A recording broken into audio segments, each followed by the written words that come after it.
सबसे पहले तो एक छोटी सी बात जरूर शेयर करना चाहता हूँ कि एक जो लफ्ज़ जुमला हमने जब चले टीवी देखा तो सुना था, देखती आंखों सुनते कानों, आपको तारिक अजीज का सुना।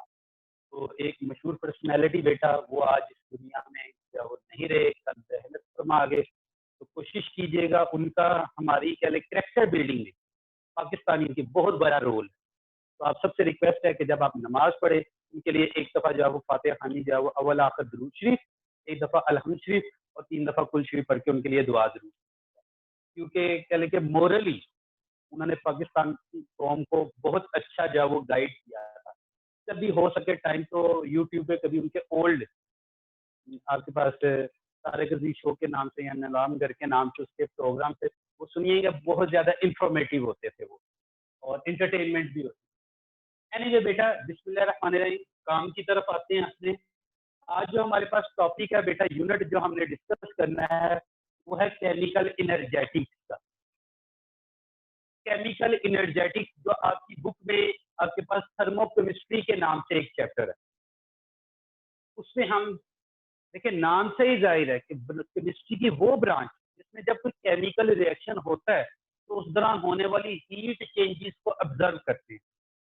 तो सबसे पहला क्वेश्चन, तो सर जब कोई केमिकल रिएक्शन होता है तो हीट एब्जॉर्ब या इवॉल्व क्यों होती है? कि भाई मैं ए प्लस बी मिलाता हूँ उससे सी प्लस डी बनता है फॉर एग्जाम्पल, तो इससे हीट एब्जॉर्ब या इवॉल्व क्यों होती है? तो एक्चुअली होता क्या बेटा, एक पहले भी मैं पॉइंट बता चुका हूँ, बॉन्ड ब्रेकिंग ऑलवेज एंडोथर्मिक। जब दो चीजों में से बॉन्ड ब्रेक करना है, आपने दोनों में जुदाई लेके आनी है, तो आपको खुद से एनर्जी जो है वो प्रोवाइड करना पड़ेगी। Bond breakage always endothermic. जब आपने बॉन्ड बनाना है, दो एटम्स को करीब करीब लाना है, उनमें दोस्ती लानी है, तो उनकी जो नेगेटिव पॉइंट्स हैं उनको एलिमिनेट करना पड़ेगा, उनको इग्नोर करना पड़ेगा, उनको कूल डाउन करना पड़ेगा। तो बॉन्ड फॉर्मेशन एक्सोथर्मिक। तो जब कोई केमिकल रिएक्शन होता है तो पुराने बॉन्ड टूटते हैं और नए बॉन्ड बनते हैं। अब बेटा जब पुराना बॉन्ड टूटेगा एनर्जी एब्जॉर्ब होगी, नया बॉन्ड बनेगा, एनर्जी रिलीज होगी। तो आपने दोनों को प्लस माइनस करके नेट एनर्जी लगा देनी। अगर बेटा एब्जॉर्ब हुई 100 किलो जूल, रिलीज हुई 200 किलो जूल, तो आपके पास नेट एनर्जी क्या आएगी? 100 किलो जूल जो कि रिलीज हुई हो। अगर 100 किलो जूल एब्जॉर्ब हुई, 20 किलो जूल रिलीज हुई, तो ओवरऑल रिएक्शन की एनर्जी क्या आएगी? 80 किलो जूल जो ओवरऑल एब्जॉर्ब हुई। तो इस तरह से जब भी कोई केमिकल रिएक्शन होता है, केमिकल रिएक्शन होने का मतलब है पुराने बॉन्ड टूटने या नए बॉन्ड बन रहे हैं, तो उसके दौरान एनर्जी एब्जॉर्ब या इवॉल्व हो। अब बेटा इस कैटेगरी को एक्सप्लेन करने के लिए एब्जॉर्प्शन के लिए कौन सी टर्म यूज की जाती है और रिलीज होती है जब एनर्जी कौन सी टर्म यूज की जाती है, बड़ी फंडामेंटल सी दो टर्म्स को मैंने पहले एक्सप्लेन किया है, एक्सोथर्मिक रिएक्शन, एंडोथर्मिक रिएक्शन। छोटी क्लासों से आप पढ़ते हैं, कोई इतनी मुश्किल टर्म्स नहीं है जी। एक्सोथर्मिक, एक्सो वर्ड निकला एग्जिट से, एग्जिट रिलीज होना, आउट होना, थर्म हीट एनर्जी की फॉर्म है। तो एक्सोथर्मिक जिसमें हीट या एनर्जी क्या हो रही होगी बेटा? रिलीज हो रही होगी। एक सिंपल सी एग्जांपल, अगर ए और बी ये दोनों रिएक्टेंट्स है, सी और डी प्रोडक्ट्स हैं, तो इन दौरान जब ये रिएक्शन प्रोसीड हुआ है तो कितनी एनर्जी रिलीज या एब्जॉर्ब हुई है, उसका फार्मूला होगा delta H, enthalpy change, equal to आपके पास enthalpy of product minus enthalpy of reactant. Enthalpy क्या टर्म होती है, ये चैप्टर 7 में थोड़ा सा आगे लिखा हुआ है। इंटरनल एनर्जी को जब हम कांस्टेंट प्रेशर पे करना चाह रहे होते हैं, sum of all type of heat content at constant pressure, उसको हम इंथाल्पी की फॉर्म में ले लेते हैं। और आपके जितने भी प्रैक्टिकल्स होते हैं वो ओपन एयर में अगर आप कर रहे हो उसमें आप 1 एटमॉस्फेरिक प्रेशर कांस्टेंट ले लेते हो, इसलिए हम एच का जिक्र करते हैं, इंथाल्पी का जिक्र करते हैं। तो delta H enthalpy of product minus enthalpy of reactant. और एक्सोथर्मिक रिएक्शन के केस में, एक्सोथर्मिक रिएक्शन के केस में इस वैल्यू जब आपके पास डेल्टा एच की वैल्यू क्या आएगी? नेगेटिव। जाहिर सी बात है बेटा, जब वो प्रोडक्ट से रिएक्टेंट में गया है तो कुछ एनर्जी को रिलीज करके गया है, उसने साथ में कुछ हीट या एनर्जी रिलीज की है। इधर हीट लिख दे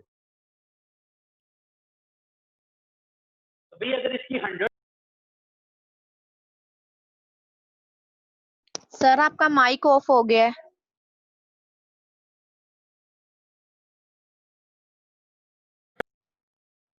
प्रोडक्ट्स की एनर्जी जब सॉरी काल आ गई थी, प्रोडक्ट्स की एनर्जी जब वो कम हो जाएगी एज कम्पेयर टू रिएक्टेंट, कि अगर रिएक्टेंट की मैं रिपीट कर रहा हूँ कि 100 किलो जूल है, तो वो उन्होंने 20 किलो जूल एनर्जी रिलीज कर दी, तो बाकी प्रोडक्ट की क्या बचेगी 80। तो फिर इसमें क्या होगा बेटा, रिएक्टेंट की जो इंथैल्पी होगी वो हमेशा ज्यादा होगी, प्रोडक्ट की इंथैल्पी कम होगी। उसके बाद बेटा ये जो एक्सोथर्मिक रिएक्शन है उसको रिप्रेजेंट करने के ग्राफिकली दो मेथड, एक मैंने ये आपके पास लिखा है, वाई एक्सिस पे मैंने इंथैल्पी लिख ली है, एक्स एक्सिस पे रिएक्शन कोऑर्डिनेशन कितना प्रोसीड हो, किस तरह से प्रोसीड हो।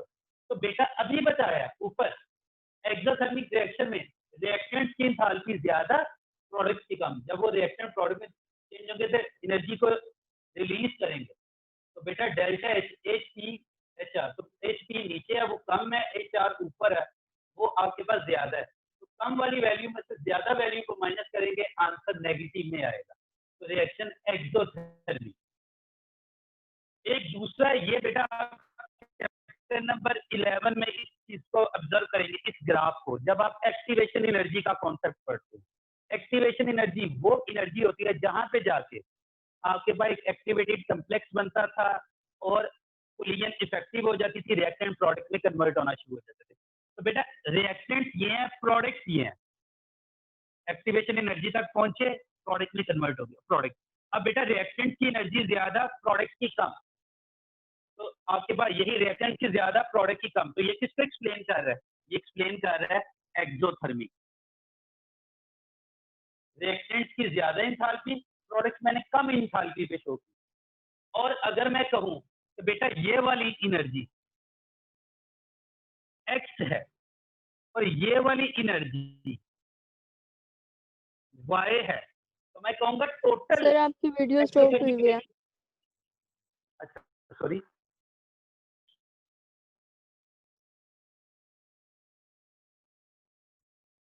अच्छा बेटा मैं दोबारा बता देता हूं, अगर ये वाली एनर्जी एक्स है और ये वाली एनर्जी वाई है, तो आप मुझे बताएं इस पूरे रिएक्शन में, अगर एमसीक्यू पूछ लेता हूं कितनी एनर्जी रिलीज हुई है, X A option, B option, Y C option, X plus Y, D option, Y minus X. y minus X. हाँ वेरी गुड शाबाश। तो एक्चुअल आंसर होगा बेटा आपके पास y माइनस एक्स, ये टोटल में से ये माइनस कर दें तो ये वाली एनर्जी रिलीज हुई। एक्स ये बॉन्ड ब्रेकेज की एनर्जी है, y बॉन्ड फॉर्मेशन की एनर्जी है, और y minus X overall reaction की एनर्जी। ऑल्सो ये पॉइंट क्लियर हुआ होगा, रिपीट कर रहा हूँ, एक्स जो है बॉन्ड ब्रेकेज की एनर्जी है, ये बॉन्ड ब्रेकेज है, एक्टिवेशन एनर्जी से पहले बॉन्ड ब्रेकेज का प्रोसेस है। वाई बॉन्ड फॉर्मेशन की एनर्जी है, एक्टिवेशन एनर्जी के बाद बॉन्ड फॉर्मेशन होती है, और वाई माइनस एक्स रिएक्शन की एनर्जी है, जो प्लस माइनस करके वो जो प्रॉफिट लॉस होता है वो इन्वेस्टमेंट और उसके बाद जो आपके पास इनकम आ रही होती है उसको प्लस माइनस करके आप हासिल होता है। तो बेटा ये आपके पास दो ग्राफ हो तो आपको अंडरस्टैंड हो। एग्जाम्पल्स अगर मैं फिजिकल एग्जाम्पल देखता हूँ तो कंडेंसेशन, फ्रीजिंग, ये आपके पास एक्सोथर्मिक रिएक्शन की एग्जाम्पल। जब वेपर से मैं लिक्विड में आता हूँ तो वेपर्स में मॉलिक्यूल दूर दूर, एनर्जी ज्यादा, और जब मैं उसे लिक्विड में कन्वर्ट करता हूँ मॉलिक्यूल करीब करीब, एनर्जी कम। तो इसका मतलब है जब कोई चीज गैस से लिक्विड में आएगी, कंडेंसेशन इस प्रोसेस का नाम होता है, और ये एक्सोथर्मिक होगा। इसी तरह से कोई चीज लिक्विड है उसकी एनर्जी को रिमूव करते जाएं, मॉलिक्यूल और करीब करीब आ जाएंगे, मोशन और कम होती जाएगी, एक वक्त आएगा फिक्स पोजीशन पे आ जाएंगे, हम कहते हैं ये सॉलिडिफाई हो गया, और ये फ्रीजिंग पॉइंट है। तो इसमें भी एनर्जी रिलीज हो रही है जब आप गैस से लिक्विड, लिक्विड से सॉलिड, डिस्टेंस के रिलेटिव में बात कर रहा हूँ, करीब करीब ला रहे हैं एनर्जी रिलीज। तो मैंने यहाँ पे लिखा है कंडेंसेशन हो गया, फ्रीजिंग हो गया, ये दोनों किस एग्जाम्पल में आ जाएंगे जी, एक्सोथर्मिक रिएक्शन की एग्जाम्पल में आ जाएंगे। उसके अलावा अगर केमिकल एग्जाम्पल देखें तो कंबशन ऑफ कोल, कार्बन को बर्न किया बेटा। अच्छा इनको भी लिखने के दो मेथड है, एक तो जब आप डेल्टा एच की फॉर्म में लिखेंगे तो इधर नेगेटिव लिखेंगे, नेगेटिव -393 किलो जूल पर मोल, इतनी एनर्जी रिलीज होगी।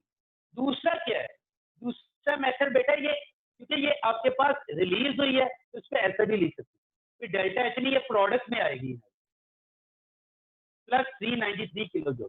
अगर इसको मैं एज अ कंपोनेंट कंसीडर कर लूं तो दोनों वे ठीक है। जब डेल्टा एच की फॉर्म में लिखना है माइनस, माइनस का मतलब है एनर्जी रिलीज हुई है, और अगर आपने कंपोनेंट की फॉर्म में लिखना है तो ये आपके रिएक्टेंट है, ये प्रोडक्ट, और प्रोडक्ट कब बना है, जब उसके साथ इतनी एनर्जी पर मोल रिलीज हुई। इसमें एक अगर आपको यहाँ से व्हाइट बोर्ड नजर आ रहा है तो बेटा अगर मैं कहता हूँ मेरे पास कोई एक्स रिएक्शन हुआ है, एक वाई, एक में -400 किलो जूल पर मोल एनर्जी रिलीज हुई है और एक में 500 किलो जूल पर मोल एनर्जी रिलीज हुई है। तो आप मुझे बताएं एक्स और वाई में से किसमें ज्यादा एनर्जी रिलीज हुई है? एक की वैल्यू मैंने लिखी -400 और एक की वैल्यू लिखी -500, तो कौन सी वैल्यू ज्यादा है, एक्स की वैल्यू ज्यादा है या वाई की? एक्स की। जी बेटा रिपीट कीजिएगा। वाई की। हाँ गुड शब्द, ये वाली वैल्यू ज्यादा होगी। इसमें माइनस और प्लस का साइन सिर्फ क्या होता है बेटा, एब्जॉर्ब या इवॉल्व के लिए। बाल बच्चे कहते हैं सर -400 बड़ी वैल्यू है, या माइनस का मतलब है रिलीज हुई है 400 एनर्जी, एक में 400 एनर्जी रिलीज हुई है, एक में 500 एनर्जी रिलीज हुई है। तो आप कहेंगे सर किसमें ज्यादा एनर्जी रिलीज हुई है, -500 वाला आंसर जो है वो बड़ा है। ये माइनस जो है वैल्यू के साथ नहीं है। अगर जैसे टेम्परेचर में होता है, अगर मैं आपसे कहूँ कौन सा टेम्परेचर हायर होगा, -5 degree Celsius, -10 degree Celsius, answer will be -5 degree Celsius. वो बड़ा टेम्परेचर, क्योंकि उसमें नेगेटिव वैल्यू के साथ है, इसमें नेगेटिव वैल्यू के साथ नहीं है। ये चीज है मेरे, और तो आपको पॉइंट अंडरस्टैंड हो चुका होगा। अच्छा बेटा उसके बाद ये एक important, temperature of system decrease हो जाता है। जाहिर सी बात है बेटा एक्सोथर्मिक रिएक्शन है, इनिशियली वो इंक्रीज करेगा, बाद में इवेंचुअली वो डिक्रीज हो जाएगा, क्योंकि प्रोडक्ट जब बने हैं तो एनर्जी रिलीज हुई है और वो एनर्जी सिस्टम से कहाँ पे चले गई है, सराउंडिंग में। तो सिस्टम की एनर्जी कम हो गई, सराउंडिंग की एनर्जी ज्यादा हो जाएगी। सिस्टम सराउंडिंग क्या चीजें हैं बेटा, ये वन टाइम चीजें हैं, ये रीड कर लीजिएगा।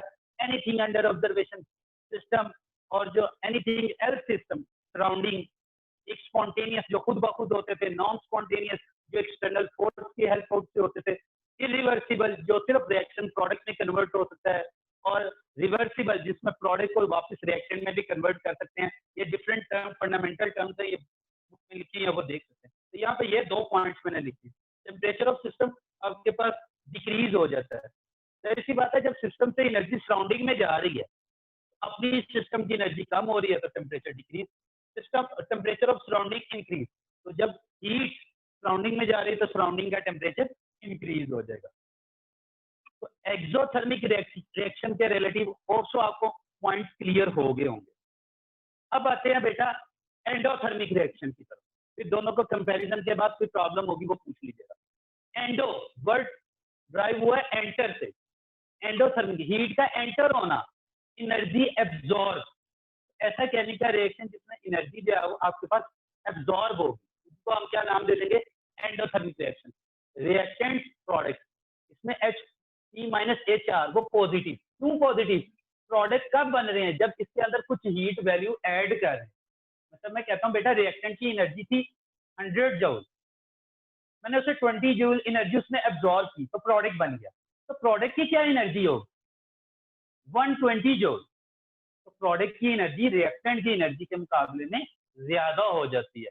इसीलिए सॉरी, ये मैंने यहाँ पे आंसर क्या आएगा, पॉजिटिव, क्योंकि बड़ी वैल्यू में से छोटी वैल्यू को माइनस कर रहे हैं, आंसर पॉजिटिव। प्रोडक्ट की एनर्जी ज्यादा होती है, एनर्जी एब्जॉर्ब, और H जो है वो ग्रेटर देन HR। फिर आपके पास इसमें मैंने इंथाल्पी के रिलेटिव वही, अब बेटा रिएक्टेंट्स की कम तो नीचे शो किया, प्रोडक्ट की ज्यादा उनको ऊपर शो किया। तो प्रोडक्ट माइनस रिएक्टेंट, बड़ी वैल्यू में से कम वाली वैल्यू आप माइनस करें तो आंसर पॉजिटिव में, 120 - 100 +20। दूसरा वे आपके पास ये आपके पास रिएक्टेंट्स की एनर्जी कम, प्रोडक्ट की ज्यादा। इसमें अगर आपसे पूछा जाए बेटा अगर इसको मैं x कह दूं, ये y आ जाए, तो इसमें कितनी एनर्जी एब्जॉर्ब हुई है रिएक्शन के relative? x y y minus x x minus y। जी बेटा, x माइनस एमसीक्यू अगर आपसे पूछ रहा हूँ, सर x मैं माइनस एमसीक्यू रिपीट कर रहा हूँ, ये रिएक्शन मैंने दे दिया, आपको ग्राफ दे दिया, मैं पूछ रहा हूँ इसमें रिएक्शन का कितनी एनर्जी एब्जॉर्ब हुई है? x y x plus y x minus y। x minus y। जी बेटा, x माइनस y। अच्छा बस ये वाली वैल्यू, हाँ ये वाली वैल्यू, और वो होगी x माइनस y। इसमें से ये जो टोटल बॉन्ड फॉर्मेशन के टूटने ब्रेकेज है, ये बॉन्ड फॉर्मेशन है ओवरऑल रिएक्शन की x माइनस y। और इसकी एग्जांपल अगर फिजिकल एग्जांपल देखें, एवेपोरेशन, मेल्टिंग, वेपोराइजेशन, सब्लिमेशन, जगह नहीं थी आप सब्लिमेशन भी नहीं। एवेपोरेशन में हम क्या कर रहे होते हैं बेटा? लिक्विड को वेपर्स में चेंज कर रहे हैं, लिक्विड एनर्जी एब्जॉर्ब करते हैं और वेपर्स में कन्वर्ट कर हो जाते हैं। तो बेटा आपके पास एवेपोरेशन, एंडोथर्मी, मेल्टिंग, आपके पास आइस है उसको मेल्ट करते हो, लेटेंट हीट ऑफ फ्यूजन देते हो उसको, तो वो आप हीट देते हो, हीट एब्जॉर्ब, वो भी आपके पास एंडोथर्मिक। वेपराइजेशन, लिक्विड को वेपर में, वही एवेपोरेशन और वेपराइजेशन। सब्लिमेशन, सॉलिड का वेपर में जाना, ये सारे एंडोथर्मिक है। इसमें बेटा आपके पास केमिकल रिएक्शन देखे तो वाटर की डीकम्पोजिशन, वाटर को डीकम्पोज किया है प्लस 285 किलो जूल पर मोल। इसी को लिखने का वे क्या है कि आप इसे इधर प्रोडक्ट में लिखेंगे तो माइनस 285, इधर लिख दिया है कि वाटर में मैंने इतनी एनर्जी एब्जॉर्ब करवाई है। ये वाली एनर्जी क्या हुई है बेटा? एब्जॉर्ब,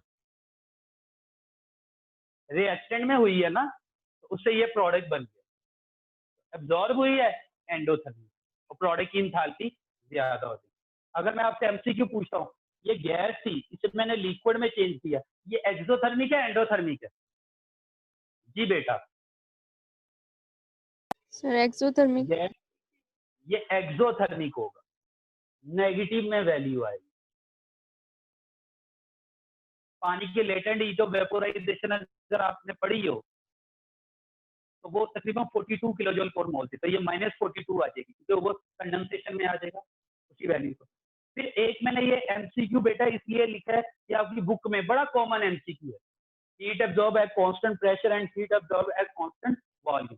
बेटा वी का जिक्र आता है ई के रिलेटिव, इंटरनल एनर्जी, और पी का रिलेटिव जिक्र आता है कांस्टेंट इंथैल्पी के रिलेटिव, एच के रिलेटिव।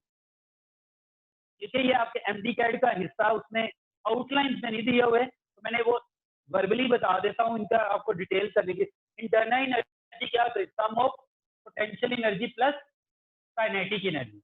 पोटेंशियल एनर्जी में अगर आपको याद हो तो आप इसमें पोटेंशियल एनर्जी में कौन सी एनर्जी को लेते थे?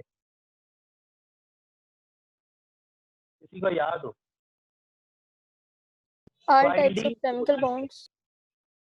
All type of chemical bond, good शाबाश। बाइंडिंग फोर्सेस और काइनेटिक एनर्जी, ये तीन तरह से देती है अगर आपको याद हो, वाइब्रेशनल, रोटेशनल और translational. Vibrational, rotational and translational वो काइनेटिक एनर्जी में आ जाती है। और ये कांस्टेंट वॉल्यूम के रिलेटिव था। फर्स्ट लॉ ऑफ थर्मोडायनेमिक्स भी आपने पढ़ा कि एनर्जी को एक फॉर्म से दूसरी फॉर्म में आप कन्वर्ट कर सकते हो, लेकिन आपके पास उसको प्रोड्यूस या डिस्ट्रॉय नहीं किया जा सकता। उसमें आपके पास ये थोड़ी सी बातें ई के रिलेटिव बताई हैं। एच बेटा कांस्टेंट प्रेशर के relative, alpha beta charlie delta में से कौन सी ऑप्शन करेक्ट वन थी? Q P greater than Q V, क्योंकि एच जो होता है बेटा वो ई प्लस पी वी होता है। अगर आपको याद हो, इंथैल्पी क्या होता है बेटा? Energy plus pressure volume work. तो इसका मतलब है आपके पास अगर इसको मैं क्यू पी के रिलेटिव ले लूं, ये क्यू वी, तो क्यू वी में कुछ मैं वर्क को ऐड करूंगा फिर ही क्यू पी हासिल होगा। फॉर एग्जाम्पल ये देखें, ये 10 है, ये 5 है, तो ये 15। अब ये जो 15 है ये ग्रेटर देन 10, ये क्यू पी, ये क्यू वी। और उसको आप पॉइंट सिर्फ समझाने के लिए समझ आ गया होगा आपको कि क्यू पी 15 है या क्यू वी 10, उसमें कुछ ऐड करूंगा तो क्यू पी हासिल हो रहा है। तो 15 ग्रेटर देन आपके पास 10 और यहाँ पे Q P greater than Q V. तो ये एक एमसीक्यू बेटा आपकी सर, बुक में लिखा हुआ है। जी जी बेटा। H is equal to E plus PV दोबारा बता दें। बेटा ये आपके पास इंथाल्पी की डेफिनेशन है, ये बुक में अगर आप पढ़े ना, sum of all type of heat content and constant pressure, तो उसमें ये फार्मूला लिखा है। अभी मैं इसकी डेरिवेशन की तरफ नहीं जा रहा हूँ, वहां पे आप ड्राइव करेंगे, दोनों तरफ डेल्टा से मल्टीप्लाई करते थे और उसके बाद आपके पास क्यू उसकी डेल्टा ई की वैल्यू जो फर्स्ट लॉ ऑफ थर्मोडायनामिक्स से पुट करते थे और एंड पे आपके पास delta is equal to Q P आता था। मैं डेरिवेशन की तरफ नहीं जा रहा क्योंकि यहाँ पे डेरिवेशन नहीं आनी है और ना इनका अगर आप इंथाल्पी और इंटरनल एनर्जी का उसमें कंपैरिजन एमडी कैट में पूछा हुआ है। एक्सरसाइज में ये एक इंपॉर्टेंट क्वेश्चन था, उसके रिलेटिव बात की। ये वाला आपके पास बेटा ये बुक में लिखा हुआ है आपके पास, ये जो इंथाल्पी होती है वो internal energy plus pressure volume work होता है। इसको ड्राइव करेंगे तो उससे निकल आता है delta H equal to Q P. Clear है बेटा? सर, जी जी। ये ऊपर x माइनस वाई, ये जो आपने ग्राफ बनाया है ये बता दें, x माइनस वाई। बेटा एक्स है टोटल एनर्जी जो बॉन्ड तोड़ने में लगी और वाई है जो बॉन्ड बनाने में रिलीज हुई। तो मैंने रिएक्शन का टोटल ओवरऑल देखना है कितना इसमें एनर्जी रिलीज हुई या एब्जॉर्ब हुई है। तो वो बेटा आपके पास ये टोटल थी, कितनी एब्जॉर्ब हुई, तो बाकी ये है वो एक्स माइनस वाई जो टोटल आपके पास एब्जॉर्ब हुई है। फॉर एग्जाम्पल ये 100 किलो जूल है जो एब्जॉर्ब हुई है। ये बॉन्ड ब्रेकेज पहला हिस्सा होता है बॉन्ड ब्रेकेज का, ये बॉन्ड फॉर्मेशन का, ये रिलीज हुई। ये 100 किलो जूल थी, ये 20 किलो जूल है। फॉर एग्जाम्पल अगर मैं कहता हूँ बेटा ये प्लस 100 किलो जूल है, ये माइनस 20 है, तो भाई नेट कितनी होगी? तो आप कहेंगे सर 100 माइनस आपके पास 20, तो वो 80 आ जाएगी। तो टोटल में से ये वाली रिलीज कीजिए 80 आ गई। तो वो कैसे आई बेटा? एक्स माइनस वाई, ये वाला हिस्सा निकालना चाहता हूँ तो टोटल एक्स में से ये वाला हिस्सा निकाल दूंगा तो ये मेरे पास तीसरा बच जाएगा।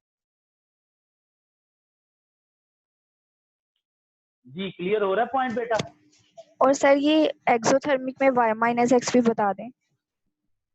हाँ तो बेटा ये देख लो, इसमें ये x है ये y है, तो जो एनर्जी डिफरेंस आया वो ये वाला हिस्सा होगा, वो ये वाला रिएक्टेंट से लेके ये वाला। अब इस हिस्से को काउंट करना है तो टोटल y में से मैं x को निकाल देता हूं तो ये वाला हिस्सा आ जाएगा।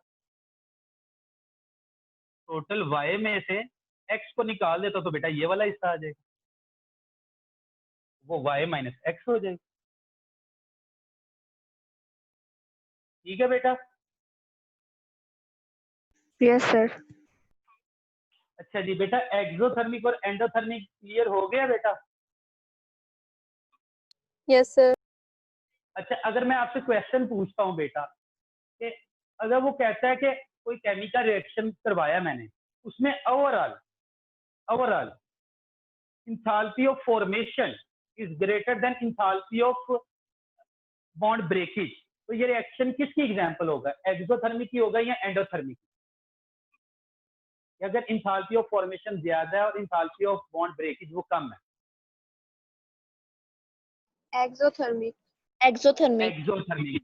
शाबाश। क्यों? क्योंकि फॉर्मेशन एक्सो है और ब्रेकेज एंडो है, तो मैं कह रहा हूँ फॉर्मेशन ज्यादा है, मीन एक्सोथर्मिक वाला आंसर ज्यादा होगा। तो अगर वही यही कहता है कि अगर एक्सटेंट ऑफ बॉन्ड ब्रेकेज या इंथाल्पी ऑफ बॉन्ड ब्रेकेज वो ज्यादा है और इंथाल्पी ऑफ बॉन्ड फॉर्मेशन वो कम है, तो ओवरऑल रिएक्शन की कैसे प्रोसीड करेगा? क्या केमिस्ट्री होगी? एनर्जेटिक्स कैसी होंगी? Endothermic. एंडोथर्मिक। तो होप सो आपको एक्सो और एंडो में डिफरेंस पता चल गया होगा बेटा। अच्छा उसके बाद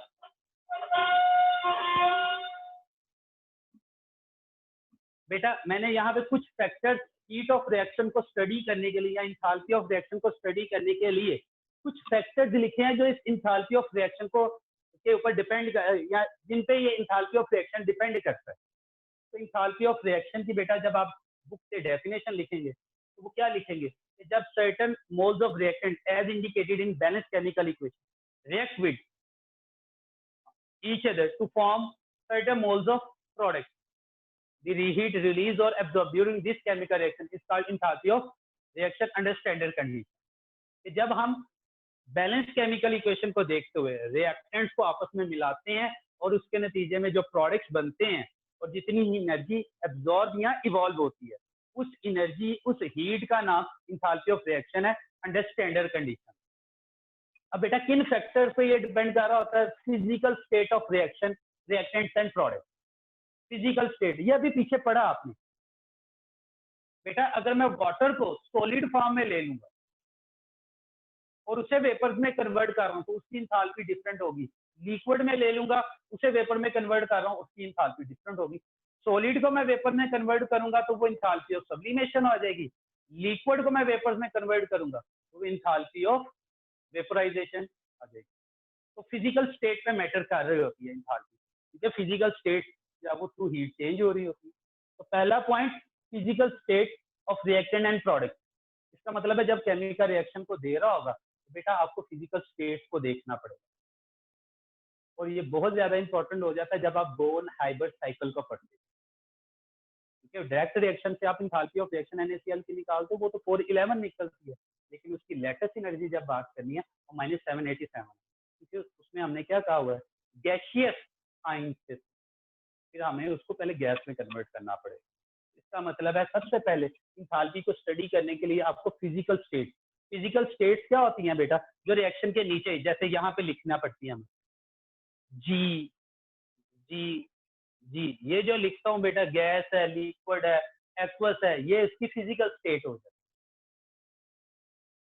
है। ये भी इसी में आ जाएगा ना, रिएक्शन टेक प्लेस, यानी का मतलब वो पानी में हल है, अल्कोहल में हल है, इसके अंदर हल है, वो भी इसी के अंदर आ जाएगा। एलोट्रोपिक फॉर्म ऑफ रिएक्टेंट की एलोट्रोपिक फॉर्म आपकी बुक में एक एग्जांपल दी हुई है बेटा, ग्रेफाइट है, उसकी इंथैल्पी ऑफ रिएक्शन या इंथैल्पी ऑफ कंबस्शन कुछ और होगी, डायमंड की इंथैल्पी ऑफ कंबस्शन कुछ और होगी।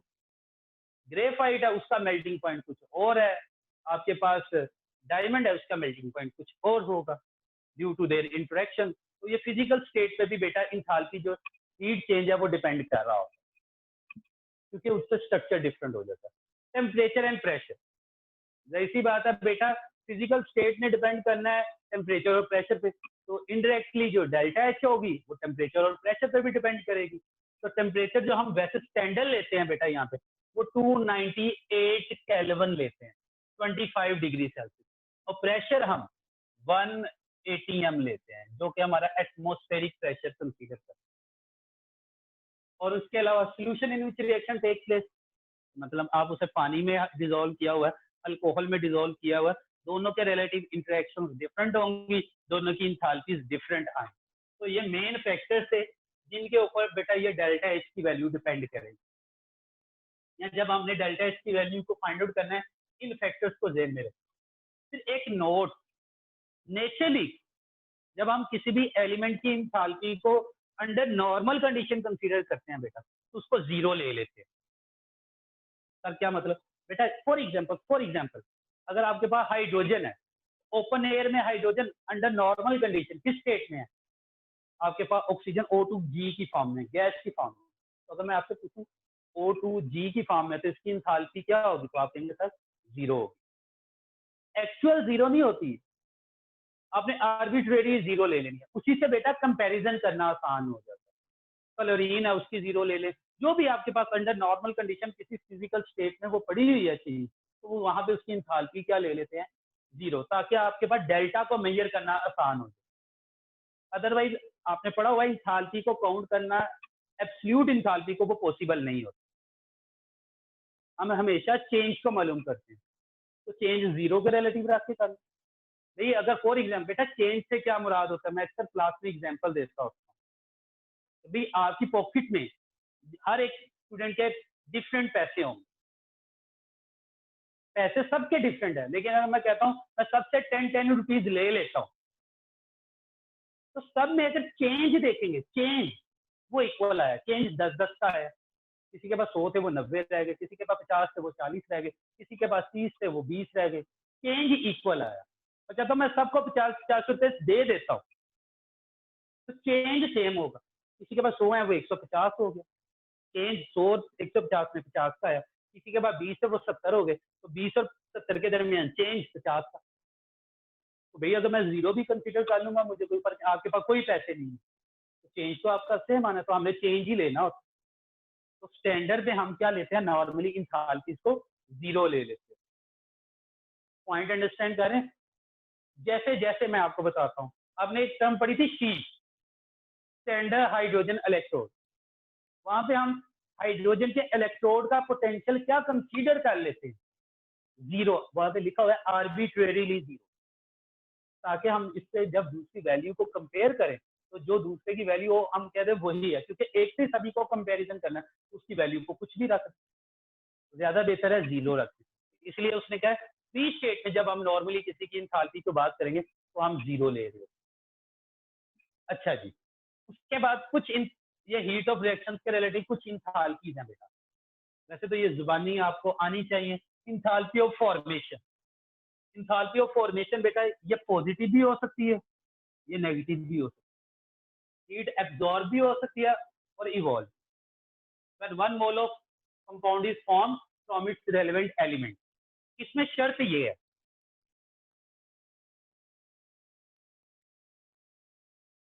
कंपाउंड का 1 मोल बनना। तो उसके लिए जैसे ये देखिए मैंने ये लिखा है, प्रोडक्ट का 1 मोल लिखा मैंने, ये आपके पास इंथाल्पी ऑफ फॉर्मेशन की इक्वेशंस बता रही है। अगर मैं इसी इक्वेशन को अच्छा 4 ये इक्वेशन लिख देता हूँ और एक ये इक्वेशन लिख देता हूँ, है इक्वेशन सेम, पानी की फॉर्मेशन। 4 इक्वेशन ये लिख देता हूँ, एक इक्वेशन ये लिख देता हूँ।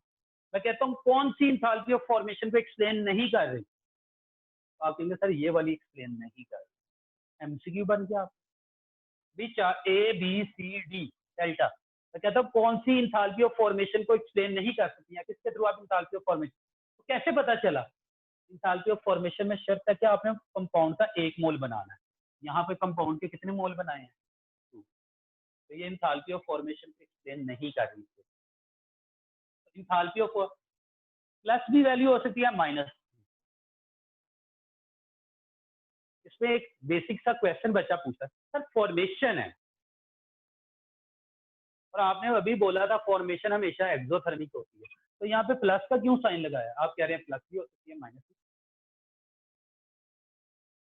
बेटा वो मैंने कहा था बॉन्ड फॉर्मेशन वो हमेशा एक्सोथर्मिक है, ये रिएक्शन की बात कर। तो जब रिएक्शन हो रहा होगा तो सिर्फ बॉन्ड बनने नहीं है, पहले पुराने बॉन्ड टूटते हैं।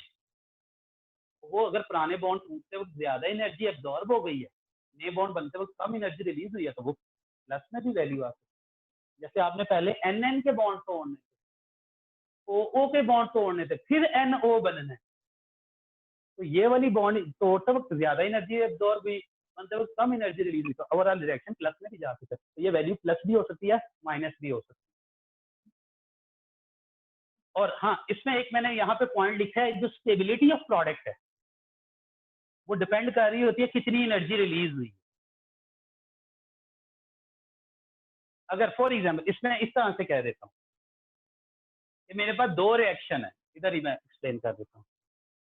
2 तरह से रिएक्शन प्रोसीड हो रहा है, एक है एक्स, एक है वाई, एक है जी। एक में बेटा -500 किलो जूल, एक में -400 किलो जूल, एक में -600 किलो जूल। मैं कहता हूँ बेटा एक्स प्रोडक्ट बनी है जब 500 किलो जूल एनर्जी रिलीज हुई, वाई प्रोडक्ट बनी जब 400 किलो जूल एनर्जी रिलीज हुई, जी प्रोडक्ट बनी जब 600 किलो जूल एनर्जी रिलीज हुई। आप मुझे बताएं एक्स, वाई और जी में से कौन सबसे ज्यादा स्टेबल प्रोडक्ट होगी। सर जी। जी बिल्कुल ठीक है, क्योंकि बेटा इसमें एनर्जी की वैल्यू सबसे कम हो जाएगी, जब ज्यादा से ज्यादा रिलीज कर देगा अपने पास एनर्जी कम, तो जितनी एनर्जी कम उतना स्टेबल। ये आपने स्टेबिलिटी ऑफ बेंजीन में भी ग्राफ के साथ पढ़ा था आपने।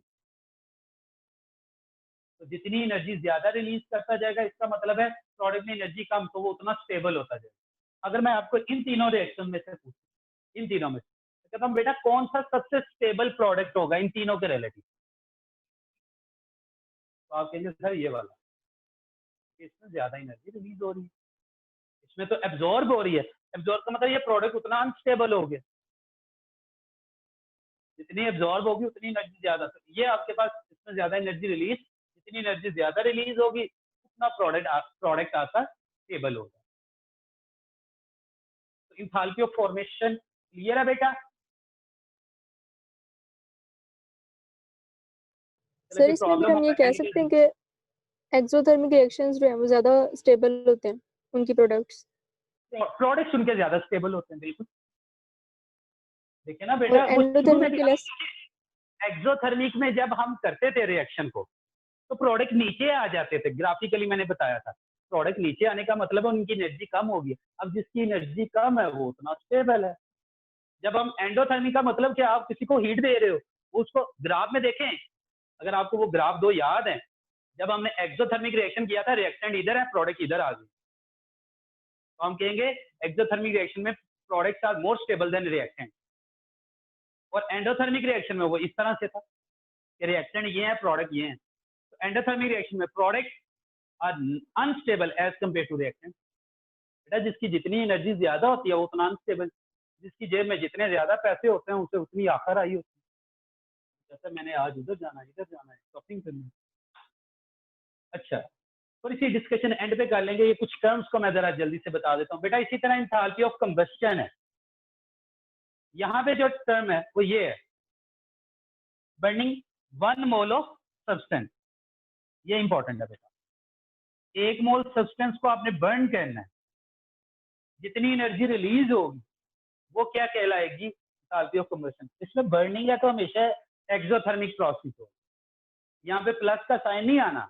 ऐसा नहीं होता कि कोई रिएक्शन करवाया तो उसमें एनर्जी अब्सॉर्ब हो रही है। कंबस्शन के प्रोसेस, कंबस्शन का प्रोसेस हमेशा एक्सोथर्मिक होता है। तो ये एक अदद एग्जांपल मैंने यहाँ पे लिखी है कि 1 मोल कार्बन है, उसको बर्न किया है तो उससे कितनी एनर्जी रिलीज हुई है जी, -393 किलो जूल पर मोल। इसमें थोड़ी सी आगे चल के हेल्सिंक लॉ को पढ़ेंगे तो ज्यादा डिटेल से देख लेंगे। आपकी बुक में इथाइल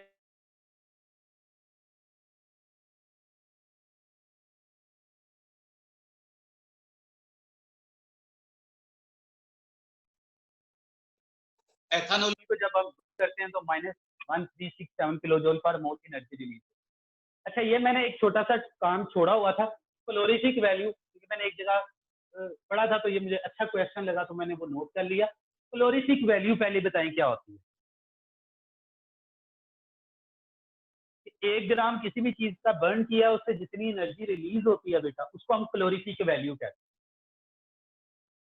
हैं। 1 ग्राम कंपाउंड को बर्न किया बेटा, जितनी एनर्जी रिलीज होगी वो क्या कहलाएगी, कैलोरीफिक वैल्यू। तो मैंने ये heat of combustion of methane and heat of combustion of butane दे दी है। वो कहता है दोनों में से इसकी कैलोरीफिक वैल्यू ज्यादा होगी, कौन सा अच्छी क्वालिटी का फ्यूल होगा। चले ऐसे कर लेते हैं, कैलोरीफिक वैल्यू को थोड़ी देर के लिए छोड़ दें। अब आपसे क्वेश्चन पूछता हूँ भाई, दोनों में से कौन सी अच्छी क्वालिटी का फ्यूल होगा। आप बेटा कह लेंगे सीएनजी पंप स्टेशन पे गए हैं, ठीक है, फ्यूलिंग के लिए गए हैं, कहता सर मेरे पास 2 टाइप्स का फ्यूल अवेलेबल है, एक मीथेन की फॉर्म में है, एक ब्यूटेन की फॉर्म में। तो बेटा आप कौन सा फिल करवाना पसंद करेंगे। सर मीथेन वाला। ऊंची बात है, डर शर्मा के क्यों बोल रही, पैसे देने हैं आपने। सर मीथेन वाला फ्यूल। सर इसकी कैलोरीफिक वैल्यू ज्यादा है। मीथेन की कैलोरीफिक वैल्यू कैसे ज्यादा है।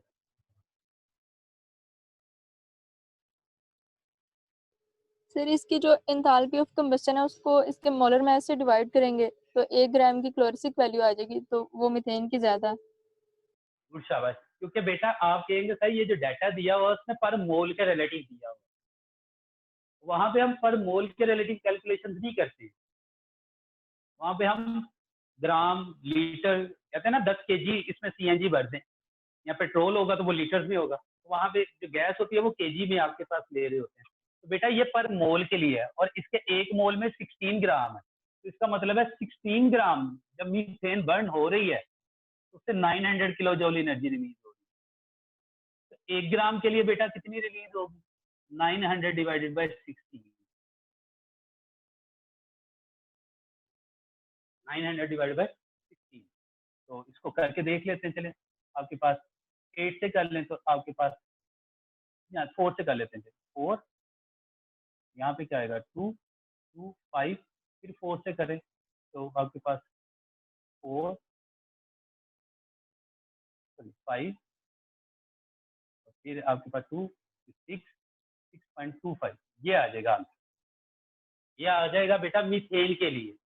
ये किलो जूल पर ग्राम में आएगी, ये आएगी किलो जूल पर ग्राम। अब इसके लिए बेटा देख लें, इसका मोलर मास बेटा देख लें पर मोल 4810 58, 58 ग्राम के लिए क्या आएगी? -300, 3000 सॉरी। 1 ग्राम के लिए क्या आएगी? -3000 डिवाइड बाय 58, ये तकरीबन राउंड अबाउट 60 की आएगी। तो दोनों में से ये वाली वैल्यू ज्यादा होगी, इसकी कैलोरीफिक वैल्यू पर ग्राम में वो ज्यादा आ गई। तो ये क्वेश्चन मैंने देखा था तो वो अच्छा था, तो वो देख लीजिए। इसी तरह से बेटा कुछ यहाँ पे term, enthalpy of phase change, phase change से मुराद क्या है? अब इनकी डिटेल टिपिकल नहीं मैं बता रहा। इंथैल्पी ऑफ पीएन में क्या होगा? ये भी पॉजिटिव होगी, वेपोराइजेशन भी पॉजिटिव होगी, सब्लिमेशन भी पॉजिटिव होगी। पीएन में बेटा क्या करते हो आप? मेल्ट करते हो at melting point, 1 mole of a solid melt at its melting point. Vaporization, आपने क्या करना होता है? 1 मोल लिक्विड को वेपर्स में चेंज करना होता है एट बॉइलिंग पॉइंट। और sublimation, 1 mole of solid directly converted into vapour. तो इनमें सब में एनर्जी एब्जॉर्ब होगी, तो मैंने डेल्टा एच की वैल्यू पॉजिटिव बता दिया। इंथैल्पी ऑफ न्यूट्रलाइजेशन, ये बुक से रीडिंग करने वाला टॉपिक है। अमाउंट ऑफ एनर्जी इसमें भी बेटा हमेशा रिलीज होती है। क्यों? क्योंकि 1 mole of water is form from 1 mole of hydrogen ion taking from an acid and 1 mole of hydroxyl ion taking from base। तो उससे जो आपके पास इंथैल्पी चेंज आएगा वो आएगा आपके पास इंथैल्पी ऑफ न्यूट्रलाइजेशन, और इसकी वैल्यू होती है -51.1 किलोजूल पर मोल के राउंड अबाउट। और इसमें हाँ, आप एसिड और बेस चेंज करते जाएंगे, ये वैल्यू चेंज नहीं होगी, ऑलमोस्ट कांस्टेंट रहती है, बहुत कम चेंज आता है। क्योंकि हमेशा जब भी एसिड बेस रिएक्शन होगा साल्ट प्लस वाटर बनेगा अंडर जनरल कंडीशन। तो साल्ट को तो हम कंसीडर ही नहीं कर रहे, क्योंकि साल्ट आइंस की फॉर्म में रहेगा, एक्सपेक्टेटर आइंस, वो आपस में मिलेंगे ही नहीं, तो बनेगा सिर्फ क्या? पानी। तो उसी की इंथैल्पी हर एक में कांस्टेंट होगी। बाकी जो भी होगा बेटा वो आयनाइज फॉर्म में होगा, तो आइंस, एक्सपेक्टेटर आइंस की हम इंथैल्पी को काउंट नहीं करेंगे। इसी तरह से बेटा आपके पास इंथैल्पी ऑफ सॉल्यूशन है। सर इसमें इंथैल्पी नेगेटिव क्यों है? इंथैल्पी ऑफ न्यूट्रलाइजेशन में इंथैल्पी नेगेटिव क्यों है? बेटा हमने कहा 1 मोल ऑफ वाटर फॉर्म, तो इसमें हमेशा पानी का 1 मोल बनना है, आपके पास फॉर्मेशन है। Okay sir. फॉर्मेशन बॉन्ड बनना है, तो बेटा फॉर्मेशन नेगेटिव होगी।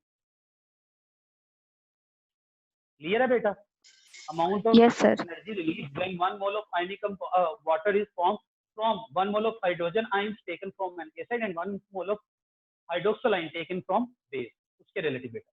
उसके बाद enthalpy of solution, 1 mole solute लिया और उसे सॉल्वेंट की इतनी ज्यादा कंसंट्रेशन के अंदर डिसॉल्व कर दिया कि फर्दर उसमें कोई डिटेक्टेबल हीट चेंज नहीं हो रहा, उसको हम क्या नाम दे देते हैं बेटा? Enthalpy of solution. ये बुक से अमोनियम क्लोराइड की वैल्यू देख लीजिएगा, 2 दिए हुए हैं, एक अमोनियम क्लोराइड के रिलेटिव और एक मेरे दिन से निकल गया, उन दोनों वैल्यूज अभी लिख के आपको जो है वो स्क्रीनशॉट दे दूंगा, तो वो आपके पास वैल्यूज याद होनी चाहिए। इसी तरह से इंथैल्पी ऑफ एटमाइजेशन, एटमाइजेशन ये हमेशा पॉजिटिव होगी। क्यों? क्योंकि आपने एटम से तो कोई छोटी चीज हो नहीं सकती, तो आपने 1 मोल एटम बनाने, इसका मतलब है एटम कब बनेंगे? जब किसी भी बड़ी चीज को तोड़ेंगे, मॉलिक्यूल को तोड़ेंगे, और मॉलिक्यूल को तोड़ना है, बॉन्ड ब्रेकेज है, बॉन्ड ब्रेकेज है इसमें सिर्फ और सिर्फ, इसलिए हमेशा प्लस वैल्यू हो। ऐसा तो नहीं है बेटा 2 चीजों में बॉन्ड बना के आप एटम बना रहे हैं, एटम कब बनेगा? जब दो चीजों के दरमियान बॉन्ड तोड़ेंगे। एच एच है तो एच एच का बॉन्ड तोड़ेंगे तो एच बनेगा। सीएल सीएल है तो सीएल सीएल का बॉन्ड तोड़ेंगे तो सीएल बनेगा। तो बॉन्ड तोड़ने की बात आएगी, तो इसमें सिर्फ बॉन्ड तोड़ने की बात आएगी, तो ये डेल्टा एच की वैल्यू हमेशा क्या आएगी? पॉजिटिव आ जाएगी। तो आज के रिलेटिव बेटा ये कुछ पॉइंट्स हैं। एक टर्म वैसे जो हमारे पास रहती है वो है हेसिस लॉ और बॉर्न हाइब्रिड साइकिल। उनकी डिटेल्स कल पढ़ेंगे। बाकी इस चैप्टर में कुछ शायद बेटा ग्लास क्लोरीमीटर भी है, बॉम्ब क्लोरीमीटर भी है, वो अब करने की जरूरत नहीं है। सिस्टम, सराउंडिंग, इरिवर्सिबल, रिवर्सिबल, ये वाली चीजें सिर्फ वन टाइम रीडिंग करने की। हाँ, एक काम बेटा आपने करना है। जी जी बेटा पूछे।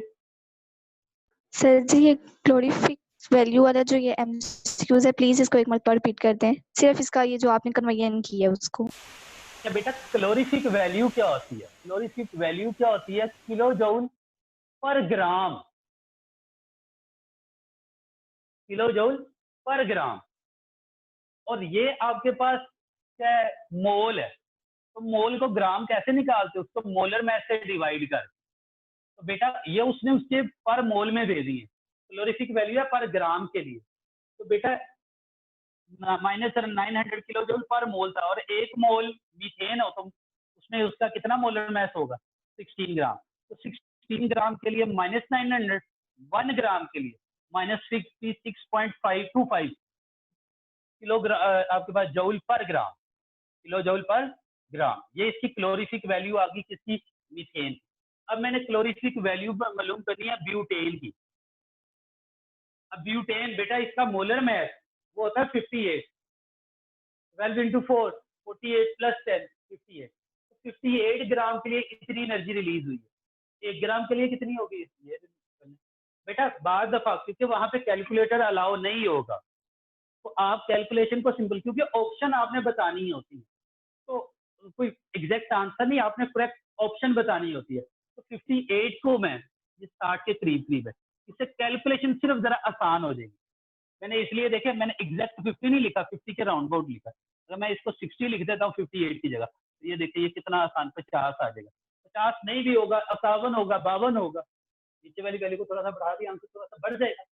तो बेटा आपके पास 51 की 51-52 होगा, लेकिन वो 56 से हमेशा छोटा ही होगा। तो हमारे पास आंसर क्या आएगा? Calorific value of methane is greater than calorific value of butane.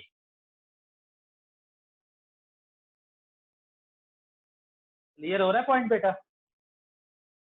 Yes sir, हो गया, थैंक यू। अच्छा बेटा एक चीज मैं आपसे जरूर कहूंगा, हेसिस लॉ वैसे आपने पढ़ा हुआ है। कोई रिएक्शन अगर सेवरल स्टेप्स में हो रहा है तो उसकी जो ओवरऑल इंथाल्पी चेंज होगी वो कांस्टेंट होगी, चाहे उसे आप सिंगल स्टेप में प्रोसीड करवा लें। अब आपके लिए एक असाइनमेंट है, आपने अपनी चैप्टर नंबर 7 की एक्सरसाइज में से क्वेश्चन नंबर 17, 18 और 19, ये हेसिस लॉ की एप्लीकेशन पे ये क्वेश्चंस हैं, ये सॉल्व करने। क्वेश्चन नंबर 17, 18 एंड 19 नोट कर लें। क्वेश्चन नंबर 17, 18 एंड 19 समझ ना आ रही होगी तो पहले एग्जांपल देख लेना है हेसिस लॉ। उसमें रिएक्शन अगर आपको याद हो ए बी सी का भी करवा लें, या उसने कार्बन डाइऑक्साइड की एग्जांपल दी हुई है, तो बेटा एक दो एग्जांपल को पहले बुक से खुद से देखना है, ठीक है? क्योंकि कल फिर इसको डायरेक्ट फर्दर एग्जांपल से करेंगे तो चीजें आसान हो जाएंगी। हेसिस लॉ की डेफिनेशन कि अगर कोई रिएक्शन सिंगल स्टेप में हो रहा है या सेवरल स्टेप्स में हो रहा है तो ओवरऑल इंथाल्पी चेंज है वो कांस्टेंट रहता है। इसको यूज करते हुए delta H equal to delta H 1 plus delta H 2 plus delta H 3 plus so on, इनको हम यूटिलाइज करेंगे। तो बेटा ये चीजें हैं आपके लिए। तो आज के लिए इतना ही है, कि प्रॉब्लम है वो पूछ लेंगे। सर जी जी सर जी कल केमिस्ट्री का टेस्ट है, तो कल प्लीज जो उसकी की होगी वो हम बोर्ड पे ही सॉल्व कर लें, क्योंकि वो चैप्टर पढ़े नहीं हुए, तो जब आप उस पेपर पे करवाते हैं तो बहुत मुश्किल होती है, क्योंकि कंसेप्ट उसके नहीं है। चलिए ठीक है बेटा, एक्चुअली मैं पेपर से इसलिए करवा रहा होता हूँ कि स्टेटमेंट आपके सामने आ जाए। लेकिन अगर आप कहते हैं कि आपको व्हाइट बोर्ड पे ज्यादा कन्वीनियंट होगा, कोई मसला नहीं है, मैं ऐसा करूंगा व्हाइट बोर्ड पे उसे कर दूंगा, सोल्यूशन आपको वैसे सेंड कर दूंगा। ऐसे कर लें? नो सर, हम स्टेटमेंट या फिर खुद देख लेंगे, क्योंकि वो तो एक लाइन की होती है। आप सॉल्यूशन सिर्फ साथ साथ समझाते जाए और साथ साथ सॉल्यूशन ठीक है, बोर्ड पे करते ठीक जाइएगा है, प्लीज। ठीक है। मैं कोई इस तरह से जुगाड़ लगाऊंगा कि आपका क्वेश्चन भी आपके सामने होगा और आपको सोल्यूशन भी व्हाइट बोर्ड पे या आपको जो है वो उसी वक्त करके सॉल्व करके दिखाता जाऊंगा। क्लियर है? Okay sir, thank you sir. कोई इशू नहीं। और बेटा एक दो चीजें मैंने आपसे ये जरूर डिस्कस करूंगा। इंशाल्लाह नेक्स्ट वीक में आपकी एक अदर जो है वो टीचर्स के साथ एकेडमी में मैं मीटिंग शेड्यूल कर लूंगा। उसमें भी सबको आना पड़ेगा ताकि हम थोड़ा सा आपको फिजिकली भी मोटिवेट भी कर सकें और बता भी सकें कि बेटा आपने किस तरह से इन चीज़ों की तैयारी करनी है। मैंने अक्सर अभी भी देखा है कुछ बच्चे सीरियस नहीं हो रहे हैं। तो बेटा जो बच्चे सीरियस नहीं होंगे, एमडी कैट वो चीज़ है, यहाँ पे अच्छे मार्क्स लेना बड़ी बात नहीं है। यहाँ पे डिस्टिंक्शन लेना, आपके 190 आपके 180 आ गए, आपका एडमिशन ही नहीं हुआ, फायदा ही कोई नहीं। 90% आ गए हैं, केमिस्ट्री में सारे ठीक, फिजिक्स में सारे ठीक, इंग्लिश में 10 गलत कर दिए, फायदा ही कोई नहीं। तो ये सारी चीजें आप लोगों ने देखनी है। मैं अक्सर कहता होता हूँ ये जो टेस्ट होते हैं ये आपको आपका मिरर दिखा रहे होते हैं हम। अब अभी पिछले दिनों ये जो पहला चैप्टर का टेस्ट हुआ है यूनिट 1 का, आउट ऑफ 55 कितने बच्चों के 50+ मार्क्स आए हैं। मैं शर्त लगाता हूँ कि कोई एक भी नहीं होगा, नहीं तो मैं उसको जरूर कर नेटो खिलाता इधर बिलास। कोई ऐसा था जिसके 50+ ठीक थे?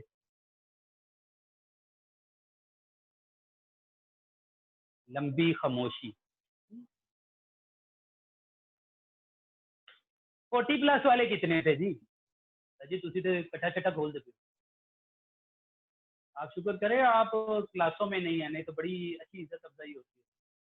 47 सवेरा, एजाज, गुड, शाबाश, अच्छी टेम्पटेशन है। और कोई 47+, जिसने 47+ ठीक की हो केमिस्ट्री में?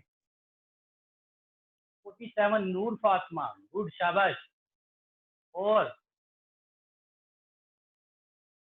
जी कोई 46 वाली आई, अतिया रहमान, लाइबा भट्टी, गुड, 44। अगर तो बेटा मैं वैसे अगर ईमानदारी से बताऊं, एनालिसिस करूं, अगर आपके 40+ ठीक है इसका मतलब आपका चैप्टर अच्छा तैयार है। 40+ ठीक है तो आपने चैप्टर पढ़ के दिए। लेकिन अगर आपके लेस देन 40 ठीक है इसका मतलब है आपने बस बिस्मिल्लाह बिस्मिल्लाह बिस्मिल्लाह अल्हम्दुलिल्लाह अल्हम्दुलिल्लाह करके निशान लगाए हैं, आपने पेपर तैयारी करके नहीं दिया। तो ये जरा एनालिसिस करके अपने आप को खुद देखा करें। आपके ये जो टेस्ट हो रहे हैं बेटा इनमें आपके तकरीबन 45 पहले राउंड में 45 आउट ऑफ 55 ठीक होने चाहिए। 5-10 का गैप पहले टेस्ट करने चल जाता है। चले जी, अल्लाह ताला आप सबका हाथ नासिर हो। सब अपने लिए भी और हमारे लिए भी दुआ करते रहिएगा। ओके जी, अल्लाह हाफिज़।